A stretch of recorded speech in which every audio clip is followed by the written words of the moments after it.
De KNRM schitter als ze de steen matten en kennen dan het verschil meidje. Dat vindt skipper Willard Molenaar van het redingsstation op Ameland een van de belangrijkste lessen uit de inzet bij de brand op autoskip de Fremantle Highway. Maandag is het een ierling dat hij maar zijn bemanning oproepen waard om daar te helpen. Toen wij aankwamen, toen zagen we een muur van rook. Een schip die dwars op de wind lag.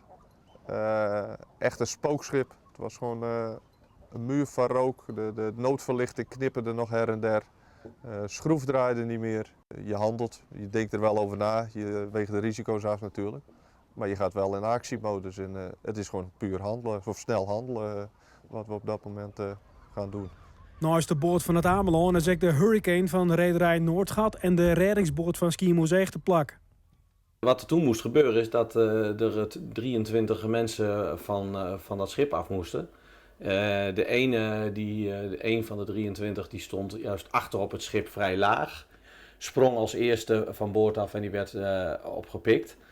En toen stonden er nog 22 man voorop het schip. Toch wel 25, 30 meter boven de waterlijn. Dat was eigenlijk wel een hele andere koek, want dat was van een dubbele afstand. Om de helikopters er nog lang net binnen, werd de afspraak maken dat zij springen. Omdat de mensen er gewoon super slecht aan toe waren. Ja, ze sprongen in het water en ze waren gewoon bewusteloos. Ja, toen was het gewoon echt bijslaan, die mensen, om ze weer bij te krijgen.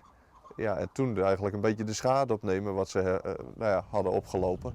Ze binnen er samen in ontdaan dat de bemanning het net meer onkin.